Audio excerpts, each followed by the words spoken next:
Catholic Moments, Episode 79, Bryan Murdaugh and Catholic Charities. Blooming, finding joy in the journey and hope in the heaven yet to come. Blooming. Hello and welcome to Catholic Moments. And now, here's your host and my mom, Lisa Hendy. Well, thank you, Eric, and welcome everyone to another episode of Catholic Moments, the show from CatholicMom.com, where we talk about all things faith, family, and fun from a Catholic perspective. And it's a pre-Thanksgiving week show. I'm so happy to welcome you guys to another episode and to share with you two great interviews that I've got today. The first of which is with a terrific Catholic musician, Bryan Murdaugh, and we're going to enjoy a little bit of his music. And then I'm going to take you with me on a little tour that I took of Catholic Charities and introduce you to a good friend of mine, Jody Hudson, who runs our local food bank at our Catholic Charities here in Fresno. And Jody's just going to give us some quick tips on what we as families can do to sort of integrate caring for the poor in our communities with our holiday celebrations. So I'm happy to share those two interviews today. Before we get started with the interviews, I just want to let you know a few little news and update things. First off, I want to thank everyone for their patience with my sort of being a little bit in the black hole for the last week because my mom has been here visiting the last 2 weeks, and I just sadly put her back on an airplane today to head back to Gulfport, Mississippi, but I had a terrific visit with her, and while she was here, I played hooky quite a lot and didn't get a lot of work done. So if I owe you an email, I hope you'll bear with me and know that I'm going to be working real hard in the next few days to get caught up on those. Last weekend, we went off to Disneyland with my nephew and had a great visit there and got to go to Seal Beach to see my favorite priest, Monsignor Michael Collins, and spend some time with him. So it was just a fabulous weekend and a great visit with my mom. So that was terrific. And see what else has been going on. I do want to let you know that next week, I'm not sure whether or not there's going to be a podcast episode. I would normally be podcasting on Wednesday, which is the day before Thanksgiving, and I know you're going to have a lot more important things going on than listening to me, but also next week on Monday, I'm going to be having a small outpatient surgery, so I may be feeling a little under the weather next week, so I'm doubtful that there will be a podcast, and if it does come, it'll come later in the week, probably Friday or Saturday, so head over to SQPN and check out some of the great stuff that's going on with other podcasters. And speaking of other podcasters, I just have to comment on the big announcement today that I know a lot of you who are listeners to this show are also fans of SQPN.com, the StarQuest Production Network, and their flagship show, The Rosary Army. And we received the sad news today that Greg and Jennifer Willits, who are the voices behind the Rosary Army podcast, have decided to hang up their podcast microphone and to take a break in their podcasting because, as we all know, they've been working for the last few months for Sirius and doing a great job on their Sirius satellite radio show, The Catholics Next Door, which thankfully just came to my XM station this week too, so I can listen to them there. But Greg and Jennifer have so many family responsibilities, and with their new daughter coming in the new year and all their work for the radio show, they're going to be putting their podcast on hiatus indefinitely. And so I just want to be the first to wish Greg and Jennifer so much success in what they're doing, and to let them know that I'm just so appreciative of all of the insight and inspiration and all the good humor and fun that they've shared with me in the last few years. They were really instrumental in this show getting started, and it's always been a very weak imitation of the great work that Greg and Jennifer have done. So I want to wish them all the best in the season that they have coming up with the Catholics Next Door, and just thank them and ask all of you to do the same.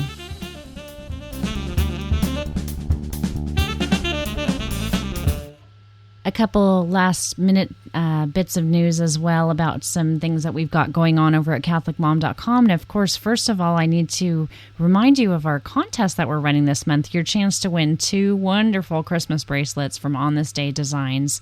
And you can enter that contest by dropping an email to me, Lisa, at CatholicMom.com with your mailing address in case you are our winner. You have until November 30th. We'll be choosing our winner late that night so that we can get those bracelets in the mail in time for St. Nicholas Day. So be sure to enter that giveaway. And also, I just want to keep you posted on the big redesign that's happening over at CatholicMom.com.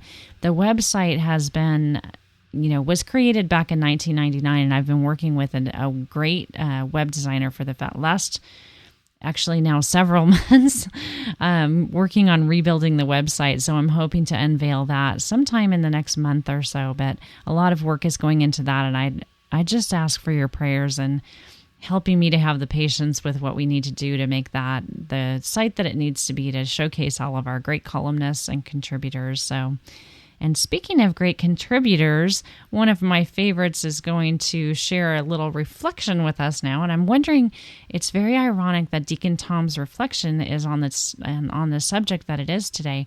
I actually just listened to it this afternoon as I was preparing to put the show together. And so coincidental that one of the topics he mentions is Catholic Charities. And as I mentioned earlier, we are going to have an interview on that very topic a little later in the show. But without further ado, here's another wonderful deacon moment from our favorite online deacon, Deacon Tom Fox. Dear hearts, as we approach Thanksgiving, many feel a caring attitude and compassion for the poor. In my experience, women seem so much more on target about such affairs of the heart. Take, for instance, a most holy woman we celebrate this month on the church's calendar. Her name is Saint Elizabeth of Hungary. In her short life, she manifested great love for the poor.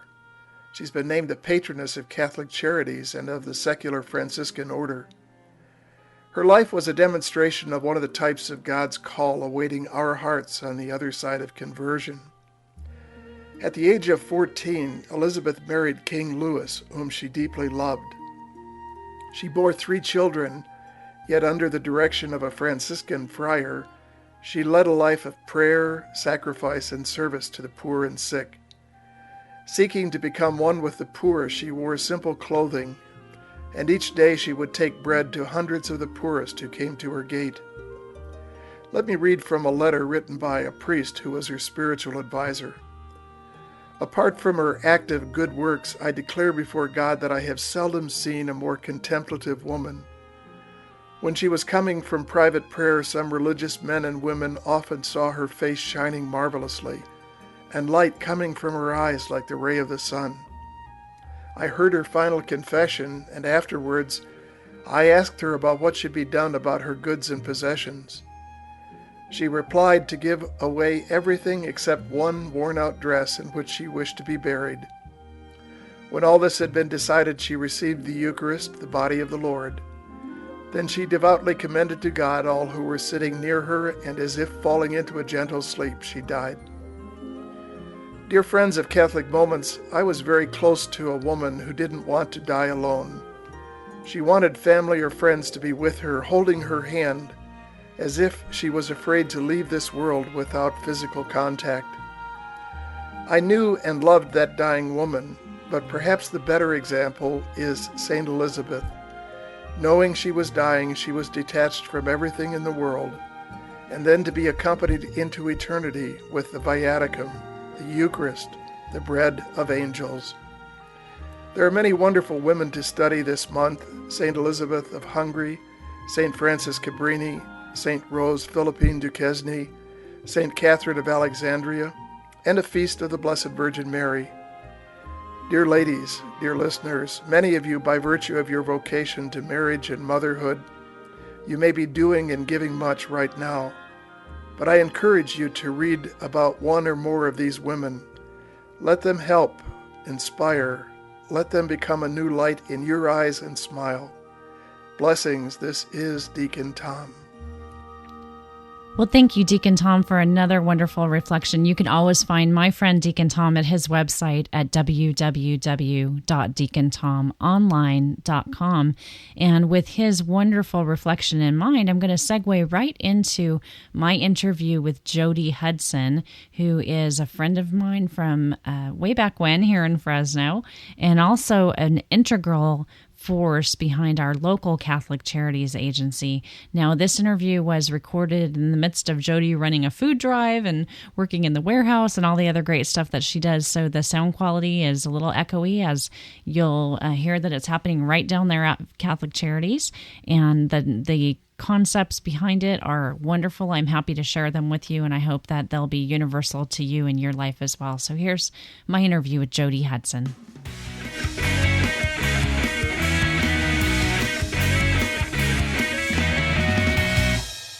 Our guest on today's episode of Catholic Moments is Jody Hudson, and Jody plays an integral part with Catholic Charities of Fresno as the food bank and thrift store manager, and also a very important liaison to our community. And I wanted to ask Jody to come and speak with us right before Thanksgiving about ways that we as Catholic families can reach out and support those in our communities that are in very real need right now during these difficult financial times. So first of all, Jody, I know you're new to your job, so how has it been settling in here at Catholic Charities? Lisa, first of all, thank you so much for having me on today. I think it's just a wonderful opportunity to reach out to everybody, to let them know that even if they aren't right here in Fresno, throughout your communities, throughout the nation, you can make a small difference in your community. I just started in July, and it has just been such an amazing goosebump experience every bit of the way. We have people daily just wanting to come in, wanting to help, wanting to volunteer with their time or their hearts. We just came off of a major food drive at River Park where I'm so proud to say in 4 days, doing a 24/7 food drive, we raised over $10,000.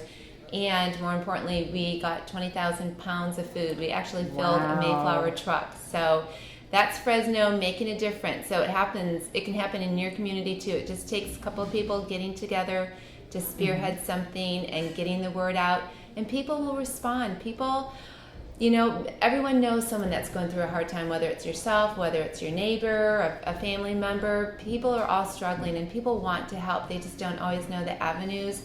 So where we were located this weekend was perfect. People knew River Park, they knew the shopping center, and they came. So River Park, for those of you who don't know, is sort of on the north end of town, and probably in an area where people might not be seeing on a day-to-day basis the very real need. When I drove up here this morning, we're actually meeting at Catholic Charities, and when I drove up this morning, already right before 9, there's a line of people outside waiting for your resources. And I know that you've explained to me that you guys don't discriminate in terms of your resources. It's not questions being asked about your situation. Not. You can serve people of any faith. What are some of the profiles of people that are coming here to get your resources? It used to be that we were serving those that were below the poverty guidelines, economic guidelines, but now we're seeing the working middle class, people that have been laid off of jobs. I mean, every day you see another store, Linens and Things, Circuit City, these stores that are going bankrupt, they're going out of business. So it's affecting everybody. It's a domino effect right now. We're seeing a lot of different families. We're seeing people like you and myself with, 3-4 children coming through. And I mean, your heart goes out to them because they are so humble. They're so embarrassed to be here, but yet they've got to put food on the table for their family. So it's a humbling experience for these people to say, hey, I need help. They've never had to ask for help before. So Jody, one of the questions that I had for you is, I know that I've tried as a mom to try to sensitize my children to small things that we can do in our family to help those in need, and whether that's going through our clothing and our closets and donating those. What are some things that families can do to help out other families in their communities? Lisa, there's so many different things that they can do. I mean, they can go around their neighborhoods. I've got several children right now going around their neighborhoods and just going to the doors and collecting coats for me, collecting blankets, collecting things that will keep our clientele warm this cold winter month. So they're doing that. They're just getting out, making contact, letting people know that, there's people in need, and they're here to help. They're here to, collect those goods and bring them down here. So they can do neighborhood drives. They can, if they don't want to do that, they can just volunteer their time. Just come, find a place in their area, whether it be a church, whether it be a mission, a homeless shelter.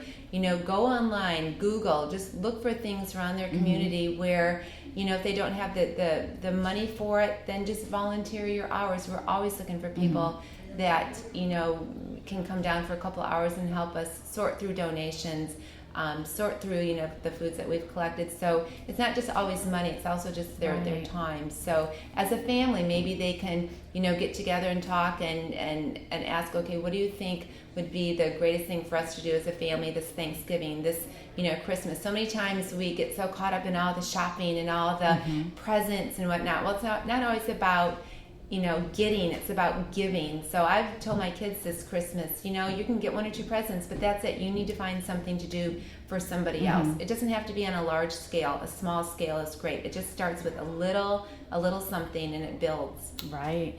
And I know you have children. What are the ages of your children? 15 and 12, and they have been down here. That's what I was going to ask you. Oh, absolutely. Last Monday, we were out for Veterans Day, so I had both of them down here. We had a large USDA distribution food, I don't want to say giveaway, but that's when we were distributing the USDA food. And my children were here, and they were just helping the clientele bring the food to their cars, and just, whatever they could do to help them with that. And, they're surprised. I mean, we live in such a sheltered world, and they are surprised when they see the faces on these people and the cars that these goods are being brought to, and the children and how they're dressed, and they've got the hand-me-down clothes, and they have things that my children have never been exposed to. So it really makes them count their blessings and think, wow, I'm very blessed. And I know that one of the important missions of Catholic Charities is not just to take care of those immediate needs of, immediate food and the coat on your back, but also to help long-term. What are some of the services that you guys provide in terms of counseling we do so many education? Yes, we have so many services here, and like you said, it's not just about the food, and it's not just about the clothing on their backs. We have immigration service here.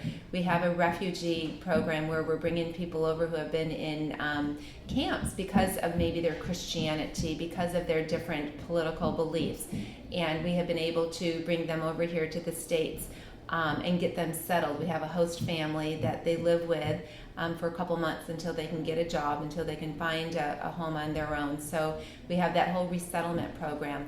We also have a payee program where those individuals that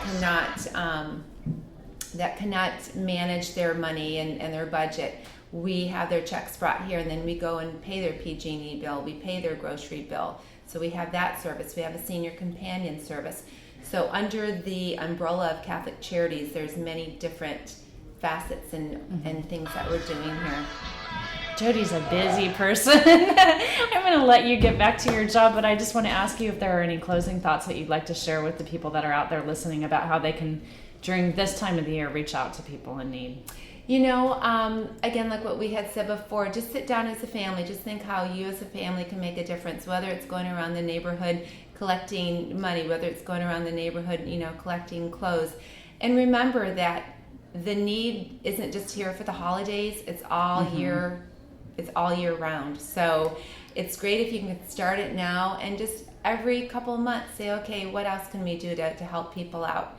Because it doesn't just stop here at the holidays. People need help all the way through. Great. Well, I know you need our donations, you need our funds, and you need our prayers, so we'll be doing that for you as well. Thank you so much, Lisa. Thank I so you, appreciate Jody. it. Thanks for your time. Okay. Next up, we've got a great song from Catholic recording artist Bryan Murdaugh and my interview with Bryan. Hope you enjoy.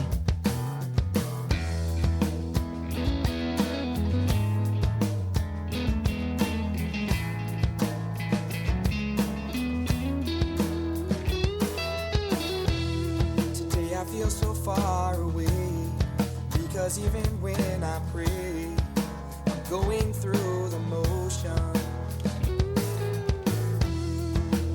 mystery of grace. I tend to push behind my praise. I make myself my own devotion.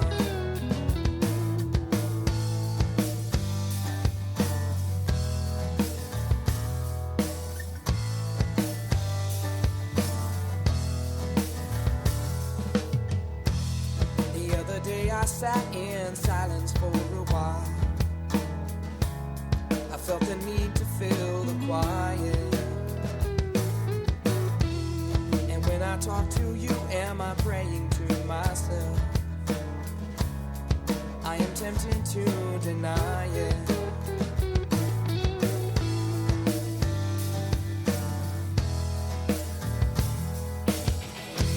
If I speak the words of faith, but they get no feet, it doesn't mean a thing.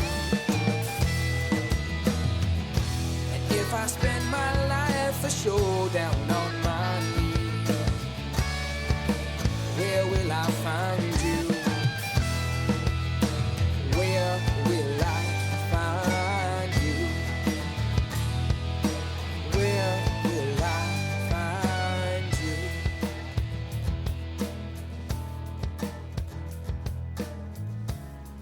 Our guest on today's episode of Catholic Moments is Catholic dad, youth minister, songwriter, and musician Bryan Murdaugh. How are you today, Bryan? I'm doing great, Lisa. How are you? I'm so happy to be speaking with you. I absolutely love your music. I'm a big Catholic music groupie, and you're one of my favorites, so it's a thrill to get to chat with you. And what I'd like to do is have you start off by just kind of briefly introducing yourself and your family to our listening audience. Okay, sure. Well, I am, like you said, a Catholic husband, father, youth minister, musician. I live in Irmo, South Carolina, which is right outside Columbia. Nobody knows where Irmo is, but it's a little suburb of Columbia, South Carolina. And I work full-time as youth and music minister at Corpus Christi Catholic Church. In my family, I have three children, 3 young children. They're all preschoolers, 2, 3, and 4. My wife, Cindy, and we live in a little house and have a lot of fun and play a lot of music and sing, and it's just, that's the life. It's the dream. What a blessing to be able to do for a living what you love so much, to be able to make, to work in the church and to use your music skills. Now, does your parish have a school as well? We don't have a school. And you mentioned sort of the blessing to be able to live like that, and it was, sort of a long journey, because I went through a whole, I was told a lot especially in my adolescent years, oh, Bryan, you're so good with computers, you're so good with technology, you need to be an engineer, you need to be an engineer. So I went to college, and instead of studying music, studied engineering, and went out into the world. And in about 5 years after switching jobs and saying, well, I don't really like this company, let me try something else. I don't really like this company, let me try something else. It wound up to, okay, maybe it's the industry that I don't really like and I'm not getting life out of. So after having been a volunteer and playing in liturgy for, I don't know, it must have been 12 years by that point, I said, well, let me see if I can make this work just doing the ministry stuff. And I'm sort of making it work, so I have a lot of fun doing it. That's great. Well, how long have you been in the position there? I go by academic years because that's when the students come in and out. Right. So I just started my 4th year at Wow. this particular parish. As youth ministers go, I'd say that's quite a bit of longevity in my experience. Yes, it is, and it's actually the 2nd parish where I have done youth ministry, and I believe the 5th where I've done music ministry. So most of those other stays were significantly shorter than where I've been now. So great. Well, one of the things that I wanted to have you talk about for our listeners, first of all, let me mention your CD. The newest CD that Bryan has out is called With Everything I Know, It's a Long Way Home, and you can find that CD and other information about Bryan and great T-shirts and everything over at his website, which is bryanmurdaugh.com, and it's Bryan with a Y, and we're going to have links to that crazy last name spelling in our show notes over at catholicmoments.com, so you can find his website over there. But tell us about the recording of the CD and what that project was like for you. Right. Well, I had actually put together a band which was mostly made up of the guys who play at Mass with me. And we wanted it to be sort of a really high energy, youth friendly, sort of youth driven. So it's very upbeat, high energy, and we spent about 2.5 months recording it, actually in the youth center of my parish, and then sort of went forward with promotion of that CD, and it's been about 9 months since we released that. Since then, we've sort of gone back to just playing on Sundays and just in an effort to make more time available to my family. And when I do travel, I do it on my own now, and it's a little bit easier, just sort of the logistics, rather than bringing them all over the place. But it is still, I still listen to it, and I know I have a lot of people still listen to it and have people buy it even when I go out and play alone at a youth rally or something. People buy and listen to the CD and love it. So are you at work on a solo CD at this point? I am actually, I can call it pre-production, I guess. I'm doing a lot of writing and trying to figure out what that new dynamic is. It's just me playing alone, and since I get to test on audiences pretty regularly, I have work in progress. Well, let's talk about that testing on audiences, because I know that you are a speaker and that you go around and lead weekends and retreats and lead music and liturgy. But one of the things that caught my eye was these online house concerts that you're doing, and I want you to tell our listening audience a little bit more about those and how you came up with the idea. Sure. Well, actually, it was a big SQPN thing, actually, because I said, oh, wow, all these good Catholic podcasters are really reaching out to these audiences in a different way. And I said, I wonder if I could just kind of throw a concert on one of these things. There's no really, I don't have to pay for anything to do it. And if nobody shows up, and I got to have a practice set that I recorded. But then people started coming. So, I've made it a monthly thing now. Sometime around the middle of the month, I will, set up all the equipment and get some lights and just kind of go through a set and try new songs. And it's actually, I've had some of the best experiences when I've increased the number of people in the live audience, because it doesn't seem so awkward from my end looking out just at a camera. So it feels a little bit more like a concert. But so you've got some friends and family gathered around listening to you. Yeah, friends and family, exactly. Yeah, we bring out some cheese and crackers and cookies and things like that, and people come over and kind of do it just like a house concert, I guess, how a lot of traditional folk musicians will have concerts in basements or wherever else. And it makes it so fun for people like me who live all the way over on the other side of the country but are fans of your music or want to learn more about what you're doing to be able to just log on. And if you miss it actually during the live performance, you can log on to Bryan's Ustream site, and we'll have a link to that too, and just watch his concerts anytime you feel like listening to some good music. So it's a great concept. And have you had a good response to that? Are you hearing some feedback from those? I have. Everybody that says it, well, the first actually, my mom was the first person that gave me one of these really honest things. She was like, "Man, I didn't think this was going to be very good, but that was a lot of fun." I think people once they kind of look through the concept of, okay, well, there's this 2-inch screen that I'm looking at on my computer and a guy playing guitar on the other side of it, and you kind of look at, oh, I can interact with him during the concert, and I have people live there. I call my producers that will read things off the chat, and I'll respond to questions or even take requests and that sort of thing. So it's an interesting new, it's a new way to use new media, I guess. And I was going to mention too that just as somebody who likes to sit in on Ustreams, that a big part of the Ustream experience is the chat that's happening during the live event. So it's just so fun and I haven't gotten in for one of your concerts live, but I'm hoping to do that really soon. So if you follow Bryan on Twitter, I know you give announcements on your Facebook account and over on Twitter for when you're going to have a concert coming up. So have you booked the next one yet, or do you know when that's going to be? I have a soft date of November 19th for the next one. Okay. We're going to be there. So, very good. And yeah, you mentioned Twitter, and I try to make it available to everyone. I have one of the musician pages on Facebook, and I'll send updates through that. I have a mailing list that people subscribe to through my website. I try to blast that with announcements so that there are some people out there. And then there are people who will just stumble upon it from nowhere. And And I view that as an opportunity to really sort of, number one, get my message out in what I do, but also it gives them an opportunity to share then in this whole social experience of, for some reason, it seems like us Catholics have really latched on to social media. So. Right. And, you know, it's kind of interesting, too, that your music, and we'll be playing some of it during the show, is different from some of what, you know, I've talked to a lot of Catholic musicians recently, and I love that our church is such a big tent and that there's music for everybody, and it may not necessarily be what you've heard, you know, or what you expect from Catholic musicians if you haven't heard from Bryan's music.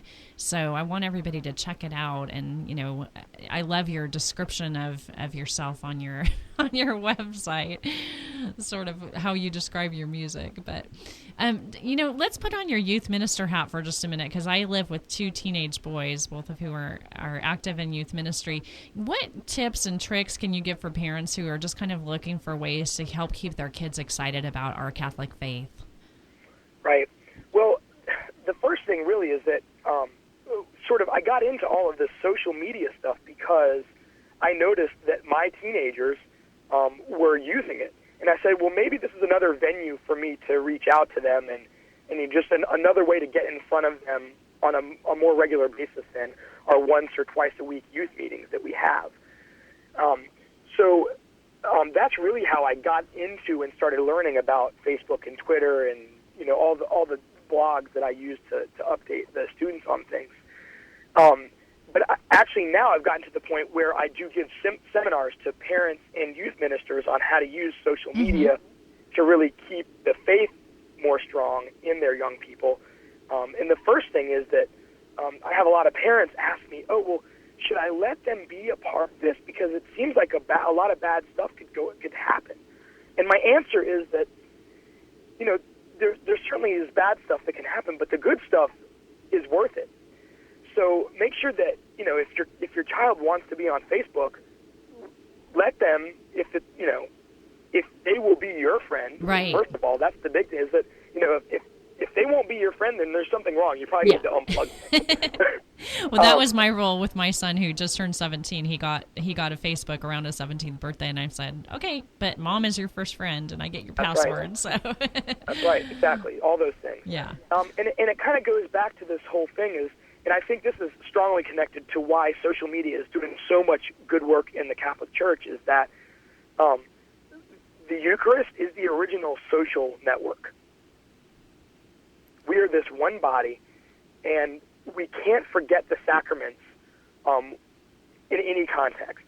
So we need to remember that the tradition of the sacraments through the Church, that's where we need to bring our young people. If it helps that we have, you know, good music in and outside of Mass, and I tell people this a lot, is that, you know, a lot of my music is completely inappropriate for Mass. Right. I have 2 different hats that I wear when I'm writing music. This is for liturgy. This is definitely not for liturgy. But if it gets a young person excited about the faith so that they will go to the liturgies and they will practice, you know, receiving the sacraments, then we've done some good.